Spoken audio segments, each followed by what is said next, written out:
bon de louer Dieu, alléluia. Il est bon de louer Dieu, alléluia. Louons-le, alléluia. Louons-le, alléluia. Hosanna. Il est bon d'élever Dieu, alléluia. Il est bon d'élever Dieu, alléluia. Il est bon d'élever Dieu, alléluia. Élevons-le. Élevons-le, alléluia. Il est bon d'exalter Dieu, alléluia. Il est bon d'exalter Dieu, alléluia.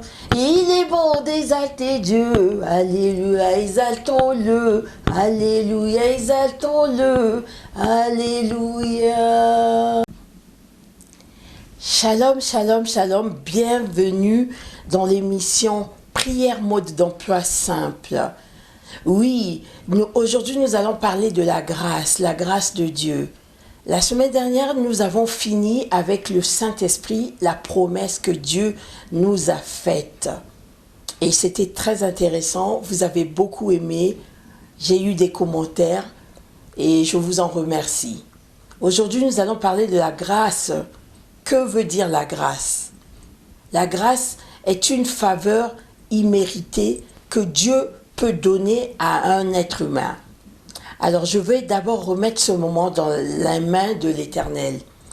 Éternel des armées, je viens te remettre ce moment entre tes mains, papa. Papa, agis puissamment, puisse toucher le cœur d'une personne, afin qu'il sache que tu es le Dieu Tout-Puissant, tu décides ce que tu veux et tu fais comme tu veux. Merci Seigneur d'avoir inspiré pour ce sujet de la grâce, qu'on puisse comprendre que c'est un sujet aussi important. Merci pour bénir les frères et sœurs qui suivent et partagent ce moment avec moi.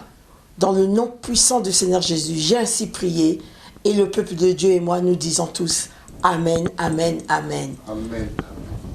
Voilà, nous allons donc parler de la grâce aujourd'hui. Nous allons beaucoup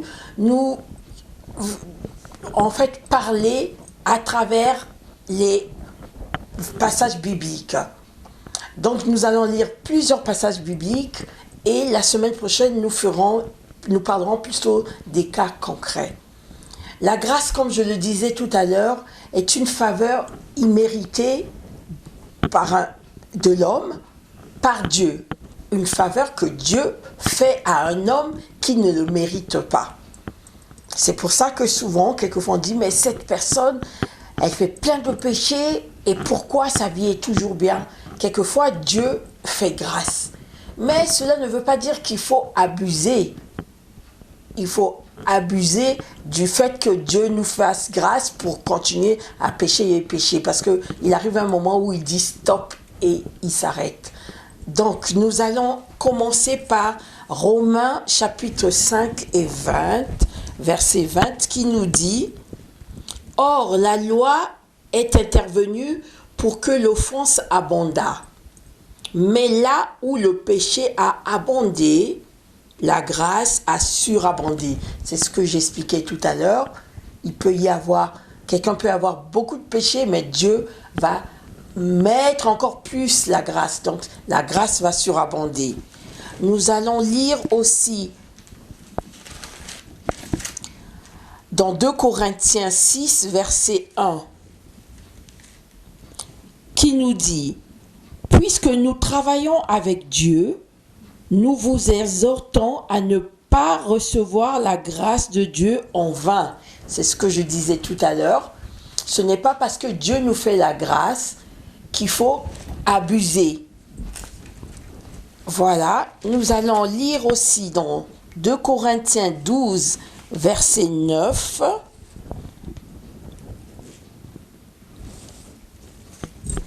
Qui nous dit « Et il m'a dit, ma grâce te suffit, car ma puissance s'accomplit dans la faiblesse.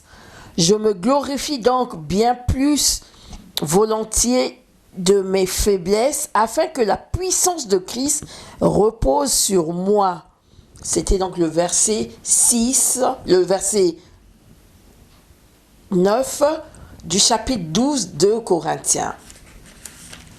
Nous allons lire aussi dans Éphésiens 2, verset 8, qui nous dit « Car c'est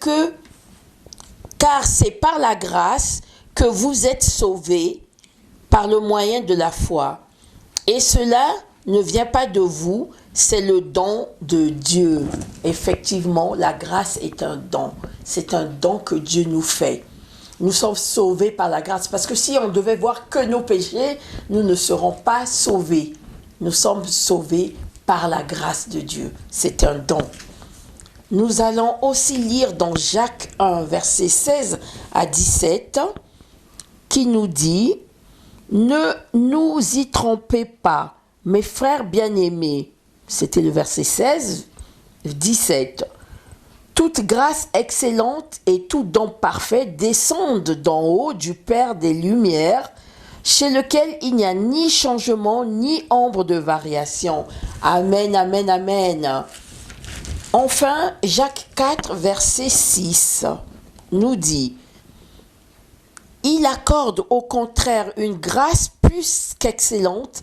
C'est pourquoi l'Écriture dit « Dieu résiste aux orgueilleux, mais il fait grâce aux humbles. » Quelque part, Dieu fait grâce aussi aux personnes qui les méritent quelque part. Même si on dit que c'est immérité, là, le dernier verset nous dit que Dieu fait grâce aux humbles et il résiste aux orgueilleux. Donc, vaut mieux être humble pour pouvoir bénéficier de la grâce. Nous vivons par la grâce de Dieu.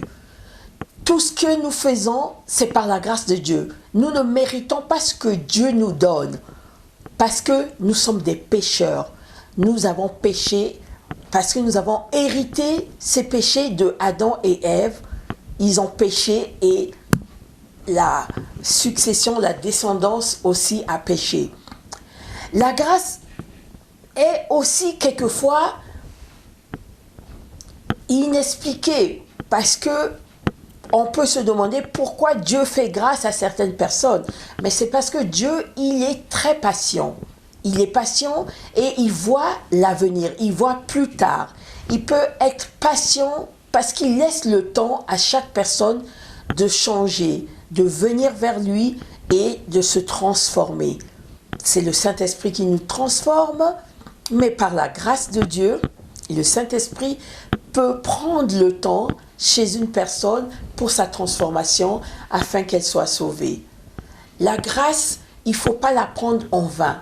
Il ne faut pas se dire, aujourd'hui je vole, le Seigneur m'a pardonné, je vais demander pardon et je vais continuer.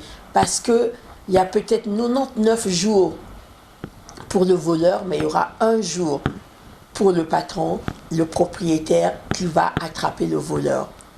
Il ne faut pas abuser. C'est ce que ce verset que nous avons lu voulait dire. Il ne faut pas abuser du fait de l'amour inconditionnel que le Père a envers nous, du fait qu'il veuille que tout le monde soit sauvé, de la patience qu'il a, du temps qu'il prend pour nous tendre la main afin que nous soyons tous sauvés. Par la grâce aussi, nous avons certaines qualités que les autres n'ont pas. On ne doit pas s'enorgueillir. C'est une grâce. C'est une grâce d'avoir beaucoup d'amour pour les autres. C'est une grâce d'avoir une grande foi. Parce que ce n'est pas donné à tout le monde. C'est une grâce, c'est un don. Voilà, le mot grâce se confond aussi avec don. Mais ça veut dire aussi que c'est un don. Parce que c'est Dieu qui donne la grâce. C'est Dieu qui fait grâce. Ce n'est pas de nous-mêmes. Voilà, il est vraiment important de ne pas en abuser, de ne pas user, de ne pas fatiguer, en fait, le Seigneur, le Père qui nous fait grâce. C'est-à-dire en continuant à pécher et en péchant encore. Mais on peut demander aussi, Seigneur, fais-moi grâce que j'arrête de pécher. On peut le demander, on peut tout demander à Dieu, on peut tout demander au Saint-Esprit, de nous conseiller, de nous guider, de nous aider à gommer, à annuler nos défauts, à diminuer nos défauts. Des choses qu'on n'arrive pas à faire, on peut lui demander et il nous fera grâce, c'est-à-dire il nous fera don de pouvoir avoir certaines qualités, de pouvoir enlever certains défauts. Il est bon vraiment de le demander au Seigneur, de le louer, de le remercier pour toutes les grâces qu'il nous fait. nous pouvons en citer de jour en jour. Nous pouvons citer tellement de nombreuses grâces qu'il nous fait. Déjà, le simple fait de respirer, c'est une grâce. Parce que pourquoi certains meurent et d'autres restent en vie? C'est que le Seigneur a une mission à faire avec vous. C'est que le Seigneur n'a pas fini encore avec vous. Il vous fait grâce de vivre, mais vous aussi faites-lui honneur. Pourquoi vous continuez à vivre? Pour que vous gagniez le salut, pour que vous ayez la vie éternelle. Faites-lui honneur de faire un effort, de chercher à se perfectionner, de chercher sa parole, de chercher sa présence. Et oui, pour qu'il nous fasse grâce d'avoir le salut. Voilà ce que j'avais à partager avec vous aujourd'hui. Ce n'est que par sa grâce que nous avons une grande foi. Ce n'est que par sa grâce que nous avons un grand amour pour les autres. Ce n'est que par sa grâce que nous vivons, que nous respirons. Ce n'est que un don qu'il nous fait. Voilà, je voulais que vous compreniez, le monde l'appelle la chance. Ce n'est pas le mot chance, c'est le mot grâce, parce que c'est un don.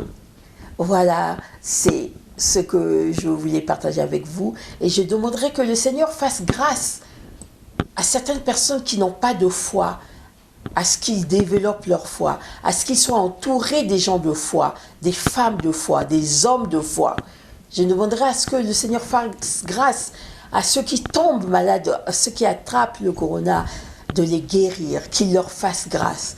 Je demanderai à ce que le Seigneur fasse grâce à ceux qui ont tellement fait du mal aux autres et qui ne savent plus par où commencer pour venir vers le Seigneur. Qu'il leur fasse grâce d'être entourés, de rencontrer des personnes qui vont les aider à faire ce chemin. Tout est grâce, tout est grâce. Oui, tout est grâce. Et oui, tout est grâce. Il n'y a rien qui vient de nous-mêmes, qu'on est parfait. La perfection ne vient pas de nous-mêmes. Tout est grâce. Voilà ce que j'avais à partager avec vous aujourd'hui. Nous avons lu beaucoup de passages bibliques. Relisez-les, essayez de les comprendre, essayez de vous en imprégner. Et la semaine prochaine, je vais donner des exemples concrets. Merci, je vais prier pour vous.